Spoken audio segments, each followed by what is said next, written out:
Hi, I'm Luke Seerveld. Welcome to another episode of Meet the Gaffer and Gaffer Salon with John Roche. So today we're going to talk about the Air Glow, which is a new snap bag from the good folks at DOP Choice. So what exactly is an air glow? Well, an air glow is essentially a softbox. This is the 2x1 air glow, which is reminiscent in terms of its front aperture of, say, a medium DOP Choice softbox or a medium Chimera softbox. However, there's some unique features about this which make it very different than a traditional softbox. First off, it's in a wedge shape. And it's in a wedge shape because it's working off the principle of a book light or bounce lighting. And it's also an inflatable product. In the front, right now, I've just got on quarter grid. It comes with the standard stuff, quarter, half, magic cloth. And I've got a Vortex 8. This medium size air glow is designed for 2x1 panels. If we pull off the front, you see it's essentially a 45-degree angle. You've got a black on the bottom and white ultra bounce, essentially aperture opening here for the Vortex 8. That can be removed so that you could then slide in, for example, a Light Matte 4 or Spectrum or Light Matte 4 Plus. So this is essentially a softbox designed for panel lights, matte lights, as opposed to, say, cob lights, and certainly not hot lights. So the interesting thing is you've got multiple options, and this is where it very much differs from a traditional softbox, is you've got multiple options for the front diffusion or no diffusion, and you've got multiple options for your bounce surface, your book light surface, right? So it comes with ultra bounce. It also comes with a hard silver material that's included, and that just Velcros in along the perimeter. There are about 8 tabs or so, 6 or 8 tabs. And so you've got silver, and then as additional extras, you can order unbleached or bleached muzz. Same with the front extra, you can order bleached or unbleached muzz in addition to the 3 primary. And I'm sure people are probably going to want to custom make highlight or half soft frost. And I'm sure people are going to want to experiment with like maybe a bluff bounce or a Broca N series back here or a checkerboard. There's just a wealth of possibilities and combination between the front and the rear diffusion, and it still is contained. You can add the DOP Choice snap grid out front if you like. Again, this is the medium 2x1. There's a smaller version designed for a 1x1 panel and a larger version, much larger version, designed for the 2x2 panel. And it's inflatable. It took me literally about 5 minutes to inflate it. It comes with a pump, which also has a hose. And I would say like 10, 15 pumps out of this inflates each of the chambers. There are 3 chambers. There's one here in the front. There's another one going 45 degree. You can see right here is where you inflate them. And then the bottom is also inflated. And that's what gives the whole thing structure. There's a third inflation point back here. So about 5 minutes it took me to inflate this on my first try. It comes basically assembled and collapsed, and you just have to find the holes, pump them up, and then the whole thing inflates. And then it's just a question of what do you want for your bounce surface and what do you want for your front diffusion, and do you need a snap grid or LCD or not. And that essentially is what the Air Glow is. We were talking about this, and John had the great idea of talking to the person who came up with the original idea, and that's Gaffer Martin Smith. So before we bring him on, John's got a little introduction. You know, I've always been amazed at what Martin has done. He's, undoubtedly one of the top gaffers in the world. He's one of the few gaffers that has a job that just never ends. He goes from one Mission Impossible to the next Mission Impossible to the next Mission Impossible. He's been doing Mission Impossible. But he also founded with Gaffer Rafi Sanchez and Gaffer Mike Bauman the ICLS, the International Cinema Lighting Society, during the pandemic. So without further ado, let's welcome Martin Smith from the UK. Hey, Martin. Good morning, gents. Sorry about the time difference.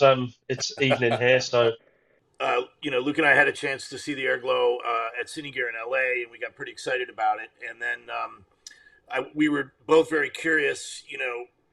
This is something that you had been thinking about, and then at some point you approached Stefan from DOP Choice with this idea. So I was kind of wondering, what was happening on set that started you thinking of the need for such a product, and then a little bit about how that collaboration, how that whole thing came to fruition, I guess, once you guys started digging into it. Yeah, thanks for having me on here, guys. I really appreciate it. First and foremost, you know what, it wasn't having spare time on my hands, that's for sure, because we've had none of that the last few years. It was a little bit born out of a few years, and it started on Mission Impossible Fallout with our wonderful DP, Rob Hardy, who was allergic to LED lighting. He would not tolerate it. He didn't want it. Didn't want to go anywhere near it.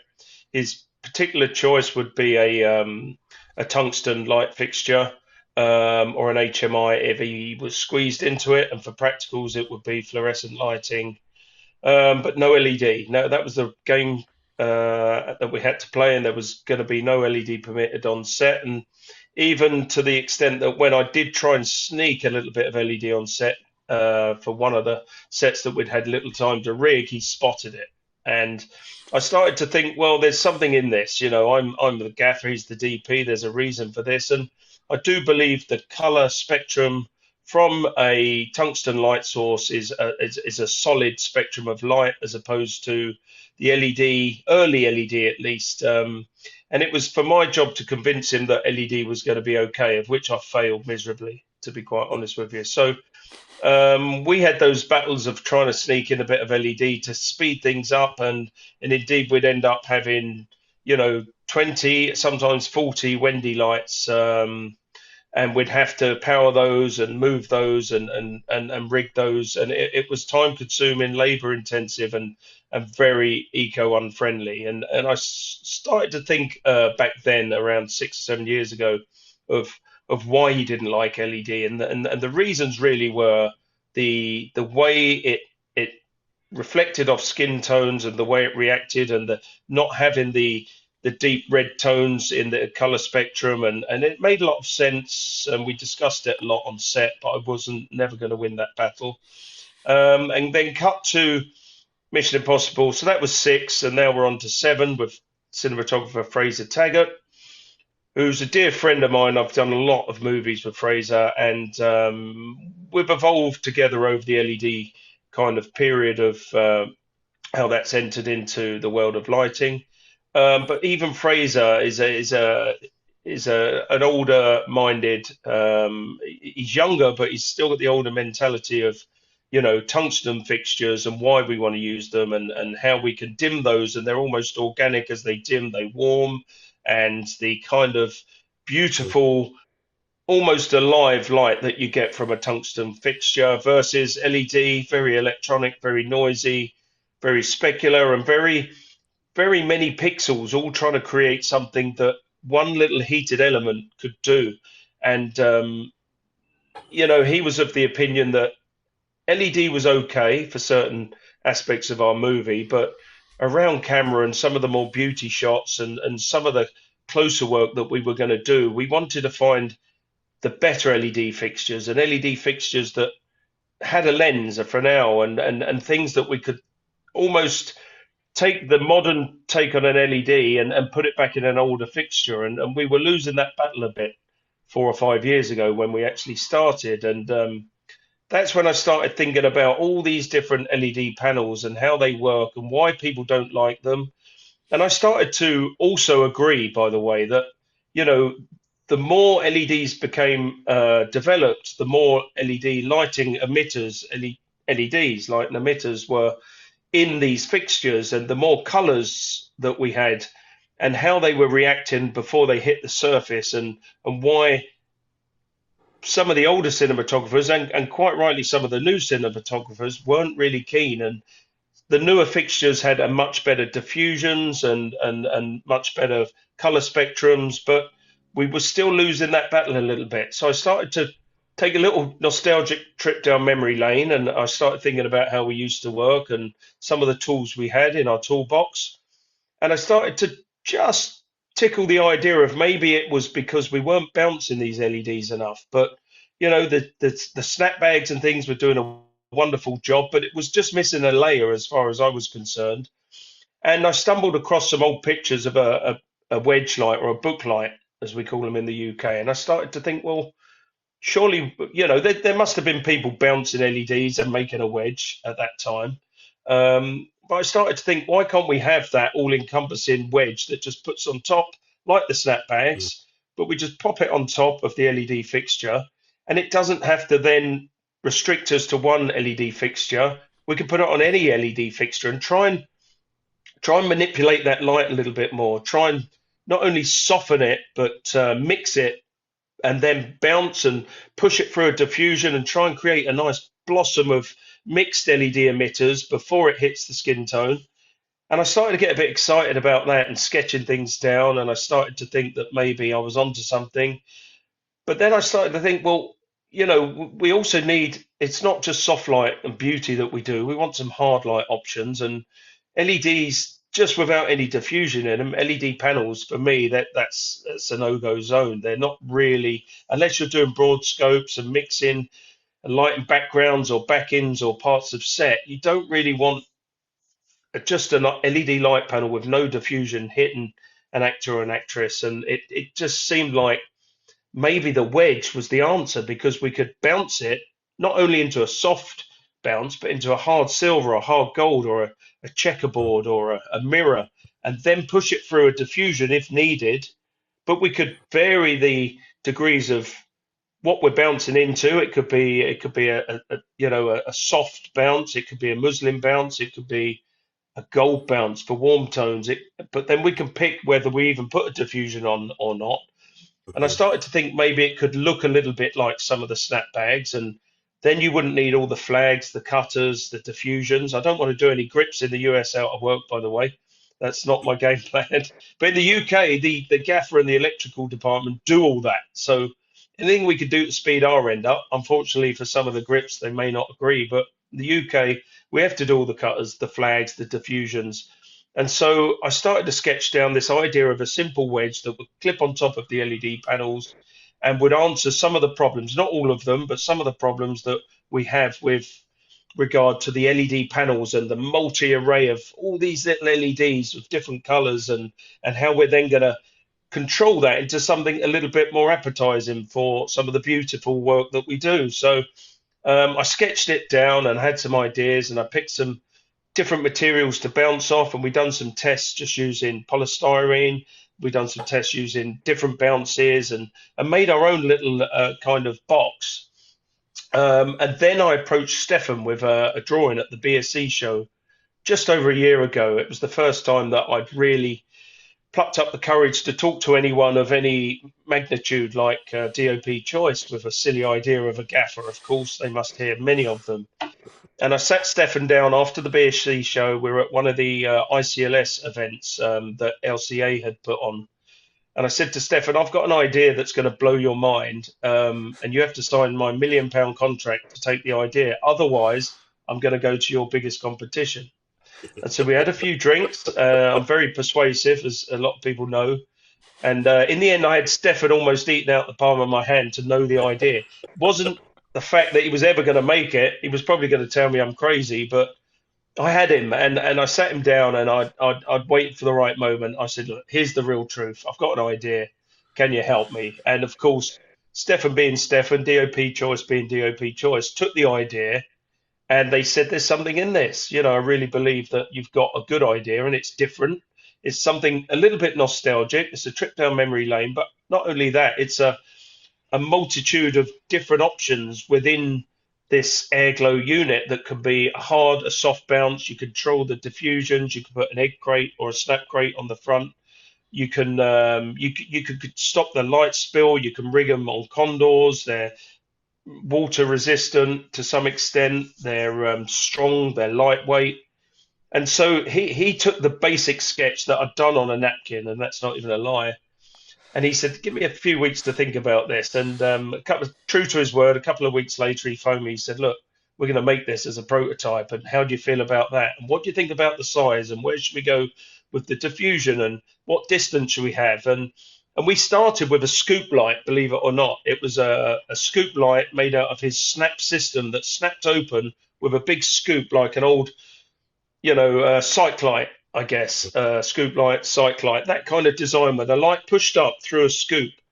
But what we found was we were losing so much light in the scoop and not a lot was coming out the front. So prototype number one got developed into number two, which was more of an angle. I said, it's better with the 45-degree angle. We're going to get all the light spread through that lovely diffusion, and we're going to blossom that around the subject, and then we can, as my favorite is, use a hard silver and push that through an unbleached muslin, and you're going to have that beautiful hard kick of silver, but then diffuse it at the last minute before it hits the surface. And he started to get really excited with it. His team started to run with it. Before, a short time, really, I think it was 2 or 3 months, he was then moving on to a different system of inflatables and how we could make it more rigid. And we were batting ideas around. And then number three prototype came, and it was an inflatable, and we were all super excited, and we put it on, but there was fixing issues, and the journey started to go. But fair credit to DOP Choice. They're the ones that took this seedling of an idea and got excited, not only for me but with me, and we ran with it, and they're born the Airglow. And from there we decided to scale it down first and foremost to a 1x1. Started as the 2x1 to fit any 2x1 light panel, including light mats, which are fabulous with it. But then we scaled it down to fit the 1x1 panels. And then one day I said to Stefan, we need to smash this into the big 2x2 panels. And, almost like we used to upend a poly with a diffusion and create a wedge that sits 8 foot high by 4 foot deep. And we used to do that simple Fresnel bounce into it with a 5K or whatever was your choice. Now we've got that in this beast of an Airglow that you can upright and use as a standalone, or you can fix it to a 2x2 panel. It's still in its early seedlings, and there's still a few hoops to jump through, but the excitement's there, and it's credit to DOP Choice for, sticking with a crazy gaffer and a silly idea that felt silly at the time, but to me it was something that we've been missing, something that was a more of a multi-tool that won't be for every scenario. Let's get that clear, but it's definitely something we've been missing, and something that's very, very usable for certain aspects of our industry. And I think that also leans into the interviews and the stills photography as well. I've now issued the 2x1 and the 2x2, or the beast as we call it, to a stills photographer who's now trying to figure out how to put flash photography into it. And indeed, I went on a press tour for Mission 7, and we had all these different 2x1s and 1x1s, and there was never anything the lamps are there, and the lamps have longevity, but it seems there's always something else being reinvented in the panel light sector. And I just wanted something that I could take and pop on these lights and use, just to turn those lights into something a little bit more controllable, a little bit more, not so harsh. Some of the lights that we got on the press tour were pretty harsh and pretty low end, should we say. And if I'd have had this Airglow just to pop on the front, just to manipulate that light a little bit and to soften it, control it, bring it back into where we want it, and attention that focus into whatever diffusion we want, off the bounce we want, I think it would have been a far more successful tour. So moving forward, next time I'll be taking the Airglows. That's the short story. If you want the long story, let me know. Well, I gotta say, Martin, and I don't know if Luke said it to me or I said it to Luke, but when we walked at Cine Gear at the booth, we had DOP Choice, we had Jacob from the Lightbridge, we had Nicholas from Bluff Bounce, and I think in our eyes, or I'll speak for myself, I mean, this was like Innovation Central, and it was really interesting to see. DOP Choice, Stefan, went and collaborated with you. He collaborated with Jacob. Jacob collaborated with Bluff Bounce, and that sort of pollination that's happening in terms of innovation and ideas was just so obvious when you walked into this booth. And so Luke and I, and we were with Andrew Locke, we just got really excited about the Airglow, and as you just explained it so well, unlike a softbox, you've got a multitude of possibilities from hard to soft, silver. The inlays that go in at the 45-degree angle can be unbleached muzz, bleached muzz, maybe a checkerboard, maybe gold, maybe silver, or just a straight ultra bounce. And then you've got all the possibilities of the front. You could go half soft frost, you could go, highlight. So to me, and then in 3 different sizes, which is, quite interesting. Yeah, I think, you nailed it really. You said the company we were with was, Bluff Bounce and CRLS, Jacob. Yeah, So, we were amongst esteemed company there, as far as I'm yeah, concerned. And what's to stop us putting a Bluff Bounce in the back of an Airglow, or even a totally. Yeah, CRLS panel, and yeah, controlling that light the way Jacob has, yeah, yeah, quite smartly and cleverly designed something that we've been missing in our industry for a long time. When we sort of first saw it from a distance, we are like, okay, everything is inflatables at this Cinegear. Not everything, but I mean, there's a lot of that. And it's It's like, all going okay, on. yeah, it's yeah, like it's in the water. But as we sort of saw what it was doing and which fixtures, you could put all kinds of multiple fixtures with it. And it was sent out to us. And so John's got one, Andrew's got one. And I've been able to play with it on set. And of course, me not reading the directions, not watching the videos ahead of time. I put it, I took off the bottom, which is great because Mhm. that sort of template that's meant for Yeah. a 2x1, if you take that off, now you've got a full, what is it, 3x4 kind of. And so I put Yeah, a, about that size. Yeah. yeah, so then I put a Nanlux Dyno 1200C under it because we had windows. I thought, and first the DP was like, I don't know what this thing is. So for our first interview, let's go, more traditional. So we had like a 2400B. It could have been a 1200B, but a 2400B in a 5-foot octa, and it's like, okay, that works great. We dialed it way down, but it was direct, and we had it, maybe an inner baffle, or we put like instead of the regular nappy, we put a just an opal. And then for the second interview, I'm like, okay, let's try the Airglow. First thing we found out, we could bring it all the way up to the ceiling because it has a nice clean edge, Yeah. not The like an angle at octa. the top. Yeah. And then the other thing was we could tilt it. So you can do that with a softbox, but that's a lot harder to do with a regular book light if you're just draping your fabrics, if you're just putting them like wag flags basically. So now instead of having to make frames for everything, you've got it all enclosed, and you don't have all the floppies and the things Yeah. to keep the light together. So right off the bat, even though maybe it wasn't the fixture it was meant for, we really appreciated everything about it. Yeah. Let me tell you this. No fixture should be excluded from the Airglow. No fixture. I mean, I had my own preference, and that's just the way I work, or the way that it's evolved for us. But as I said before, and let me reiterate this: far smarter people are going to use this than me, and you've just proved that point, Luke, quite yeah, clearly. You've realised the bottom comes off. You've realised it doesn't matter as long as you're not using a tungsten light or yeah, an HMI. You can use LED very safely around this. It's very rigid. It's strong. It has inner tubes that can be repaired. You can't really overinflate it unless you're an absolute wally. It's what it is. You pump it up, you put it on a yeah, light, and then it's an onion with many layers of diffusions, hard, yeah, soft, what you're going to put on the front, how are you going to rig it. You can jam it up right, as you said, near the ceiling, which we've learned too, because of the angle on it, and you can easily tilt it. And its native is a light up, which is quite stable actually when you just mount a light and it's facing up, or on a boom arm with the lights facing straight down, and that's a well balanced unit as well. But you hit the nail on the head.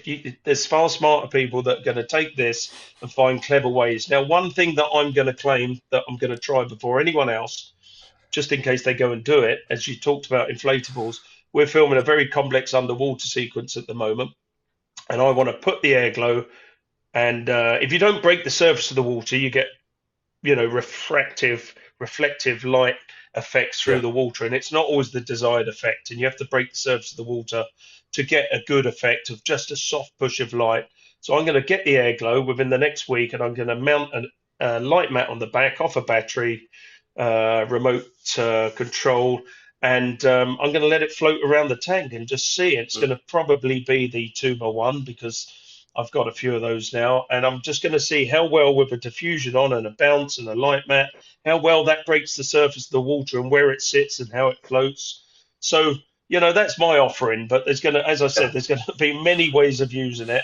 And you know what? It's an exciting time because it's something that we never had, but it is a tool we used to use. So it's not really a new invention. It's just reinventing it a little bit to go on some of the fixtures we now use. And some of the fixtures, in my opinion, we now use are absolute top quality, high end, and some Yeah. aren't. And if we Yeah. still got to make money on some of the older lights, and when I say older, they're only 2 or 3 years old that probably haven't paid for themselves yet. We need attachments and things that we can manipulate that light and get excited about pulling those off the truck again. So I think the Airglow has a little bit of that in it, and I hope people realise that and enjoy using it. One of the questions I was getting from people when they knew I was going to be talking to you and doing and with Luke, well, how long does it take to set up?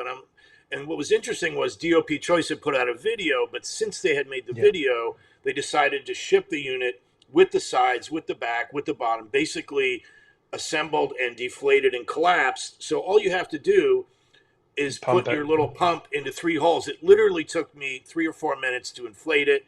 I mean, 5 minutes Yeah. top to get it. And the thing that's interesting, like there are other inflatables that are heavy, and I don't understand like why it's an inflatable. But here, the whole point for me of an inflatable is that it gives it its structure and it's super lightweight, which is exactly what this is, right? It's Exactly lightweight. that. I mean, it's lightweight, it's safe. Let me tell you this: if you're going to pop it, you're going to pop it, and that's because you're Yeah, going to pump it up with all the force of, and you're not going to consider, yeah, you're not going to be squeezing the yeah, tube. It's very hard to pop it, but if you want to pop it, you're going to pop it. If you're sensible and you've got a little bit of ingenuity in you, you're going to be able to easily inflate this within 2 to 3 minutes. You're going to figure out how it clips on the light. You're going to use the straps. None of us watch these instruction manuals or videos. I'm guilty of it, and I can even put it on. yeah, And and I'm the simplest one, let me tell you. But I figured it out, and you're right about the sides. We realised early on that pulling these sides on and off was almost pointless because you're going to yeah, have the minimum you're going to have is the white bounce in there, the snap bounce. yeah, After that, you can layer it with a silver, a gold, a checker, a bluff yeah, bounce. Let's yeah, hope so. yeah, Um, or a CRLS panel or something, but yeah, the structure still needs to be there. So why not yeah, have it pre-stitched? And I think it was the last edition was number 6 that got sent to me when I inflated it. It worked very well. We realised that was the trick, to just have it in a bag, pull it out, put the ground mat down, protect it, pump it up, just squeezing it. It's rigid. Pop it on your light and you're filming. And if you can't move it through a door, deflate it a bit, take it through, and we yeah, take them off sometimes. It's sometimes easier just to pop it off, take the lamp through, and if you're moving sets, but yeah. it's not that hard, and it's quite usable and it's quite friendly. And if somebody bangs their head on it, it's just inflatable. It's not going to hurt. Yeah. What I really like is the quick shift.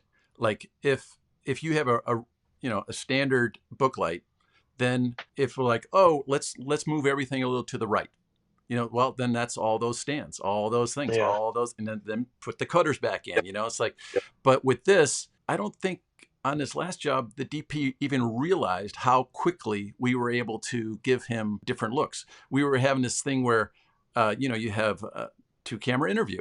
So you have an offset, which is a little tighter, B camera, and we were getting a sheen off of the light that was brighter. So you didn't want to stop down because then your backgrounds would be different in both shots. So we were like, what do we, so we backed off the light, brought it up a little higher. And we were like, okay, that's better, but can we do something else? So we brought it closer and steeper, and all of a sudden it's like, oh, that works. But we could never have done that quickly with a standard book light. Okay. Yeah. You could do that with a softbox, but you wouldn't have Yeah. that added bounce. And, so it's like, I appreciate that right off the bat. Oh, listen, I mean, anything to save time. We're on the most pressured job that I've ever been on, and there's no time for anything. And anything we can do to speed that up. And, as I said, it's not the answer to everything, but it's the answer to a few situations that have been a conundrum for a while. It's a way of mixing those emitters, and it's a way of creating all those different light, waves into something that's a bit more acceptable for some of the cinematographers and color geniuses that we work with. As you say, speed is there's never time on any set. It doesn't matter which whether you're doing a TV doco or a drama or a commercial or a music video. I've never been there when they said, "Well, we've got all the time in the world. What do you want to do?" It's never going to happen. It never will. And I think this is a tool to help with some of that. The one by one is a beautiful little unit that literally you can swing around a set, not getting anyone's way, and it just doubles the distance the light's traveling, and it diffuses it before it travels the same distance again, and it can reflect or diffuse before it travels again, and blossoms through the diffusion, whatever your choice may be. You could clip normal rolls of diffusion on the front. It doesn't matter. You can put an egg Yeah. crate on. You don't have to have anything if you want a hard. And just for a little experiment, we've had a few sets that have had medium-sized windows on them. They were going to be day-night scenes. So what we done is we rigged all the lights outside with air glows on, and we shot the day interior just into silver, and controlled the light with the air glows. And we had a lovely hard. And when you bounce off silver, I don't know about you guys, but you get that beautiful kind of Yeah. you get a hard light, but it's almost a wrapped hard light. It's got some sort of quality to it that just bouncing into a mirror is too much. Or I'm sure the CRLS panels have tried to do Yeah. this and they've been very clever Yeah. with it. But you just put the silver in the back, but you can still control the angle of the light because you've got the supporting walls, and we've got this lovely effect of daylight coming through our windows. And then we bounce to the night scene, and all we done was change the diffusion in the back, the bounce in the back to a snap bounce, and put a muslin on the front and change the color temp of the light. And we had kind of a lovely, nighttime scene. Some of them were moonlight, and some of them we played as a deep amber, as if it was sodium lights outside. And it took minutes. It Yeah. was. And I guess you could do it with these lights and just put the diffusions in, the intermediates or the domes, but those lights are still quite harsh, in my opinion, and they do need a little bit more love and a bit more control. If you really want to push it to the next level, pop an airglow on it. It seems to work, and you know, I think there'll be the haters. Of course, there will be. Some people are going to pop them every Yeah. 5 minutes and be on the phone, and that's that. Poor Stefan deals with that, not me. I mean, I would say I'm the brains behind it, but I'm certainly not the brains. I think Stefan and DOP Choice are Yeah. the real guys behind this that have run with it and taken the idea. But I guess we all have these little ideas over our course of our careers, and some of them stick. And there's been some great ones and some epic failures. Yeah. I truly believe this is something half decent. Just one more thing. I like how with a regular snap bag, you take the front off. Originally, all snap bags had the fronts sewn in, and then eventually, those Yeah. became Velcroed in. So, Yeah. but so often you just use it as flags, and Yeah, and then you just boom. But with this, you can have that same thing. Don't put a front on it. And if you want to have that source larger and softer, you just put a frame in front of it. So we were trying it with like a 6x frame, but you could go obviously larger, and you still have that bounce and that second diffusion. So it's nice. you can get the bounce off the back of it. You can control the light, but you could put your 8x8 or 12x12 frame 6 foot in front of that, and the direction and the angle you get out of the front, you're then Mhm. traveling that light much further, and it pushes. Mhm. I mean, yeah, I mean, that's the most beautiful way of keeping the diffusion spaced. And if you're in a Yeah. tight spot, the airglow works very well, but there's nothing to stop you taking the front off and using it as just a bounce, a controlled bounce, and then pushing it through your quarter grid or your silk or your Yeah. highlight. And of course, if you bounce it into the silver and then do that, you're going to get some magnificent results. And put it on Yeah. a vortex soft, for instance, with all that power that you're bouncing into the back. Put your diffusion 6 to 8 foot in front at 12 or 12. It's still there. You've not lost any of that power. You've got all that light still traveling through and pushing through the diffusion, of which then it just wraps into this stunning, wrap of wonderful light. It's a yeah. That, as I said, the clever people are going to use it for the right reasons, and clearly you're already thinking. So kudos to you.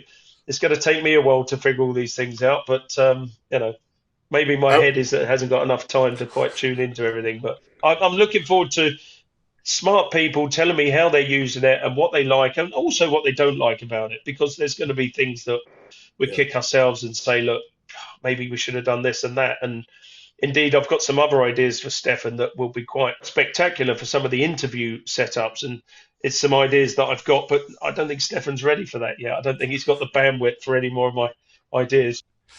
Well, thank you so much, Martin. This has been Yeah. wonderful. It's really given us an interesting window into the behind the scenes, and also some ways that we can use it that we hadn't thought of ourselves. I really wish some of these companies would spend more time chatting with gaffers or asking for ideas, because I'm sure this happens to you. I can't tell you how many times, and I'm sure it happens to Luke. We've been shown a product and we're like, well, why didn't you do this? Why didn't you do that? And did you talk to anybody before you made this thing? So it's really great to see these collaborations that are happening. Like at Lightbridge, like with Bluff, like with you guys and Stefan and the Airglow. So, yeah, congrats. Yeah, listen, I appreciate you both for having us on air and listening to my waffle for 40 minutes or whatever it's been. But you know what? You're the guys that go and use this, and there's plenty of like-minded people out there that want to try new things. And all I ask is they figure out clever and innovative ways of using our product and enjoying it. And if there are any comments or criticism, we got to take that on the chin, because it's one of a kind. It's never been done before. I'm sure it'll get copied to some extent, but here's the thing: it's DOP Choice that put the support behind it, and I think we need to stick with them and see where this goes. And hopefully, you have some fun using it, guys. I really do. Yeah. Right on. Well, with that, thanks for watching. We'll see you again next time. Yeah.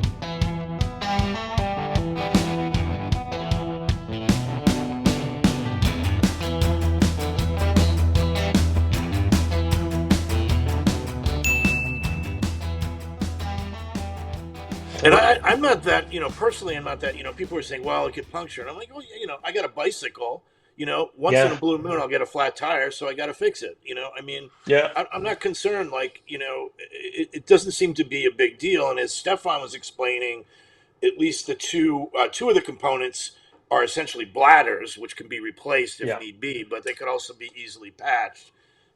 So I throw a little patch kit in and, it's going to happen. As I said, it's going to happen at some point if you're treating it rough and ready. Yeah. The bottom transparent section doesn't have a bladder. That is repairable, but you know what? That's a really tough piece of kit. You can get pliers on that and pull it, and it doesn't break. I've tried that just because I needed to know. Films and commercials and interviews and docos, we're on the back foot. There's never enough time, and you're slinging these things around. All right, you need to treat it with a little bit of respect. But then again, any of my kit, if I saw anyone slinging it around too much, that would really drive me crazy anyway. So put the ground mat down, because there's going to be something that's going to pop it on the floor. Pop it down, inflate it, and get it on the light. Once it's on the light, it's safe. There's nothing that's going to touch it or damage it. It's probably in the pumping up. And as you said, it's got 2 inner tubes in the back of the front section. They can be replaced. They can also be repaired with a simple puncture repair kit. But if you look after it, you're never going to get any holes in it. Look, nothing's perfect. You could tear your diffusion on anything. You could rip the side of your snap box. You could break your egg crate. You could damage the light. I mean, it's the industry we're in. Things do get damaged. But there are ways of repairing it. There's ways of replacing things. And at the end of the day, if you've got a faulty bit of equipment, pick up the phone to Stefan at DOP Choice. I've done it for other products, and they've never been more supportive or helpful. They're the best company. They're a great company, and they're there to help us. They're not there to be a problem. They've always been there to help us. Forget the Airglow product. Their products are amazing, 100%, and we know 100%. that.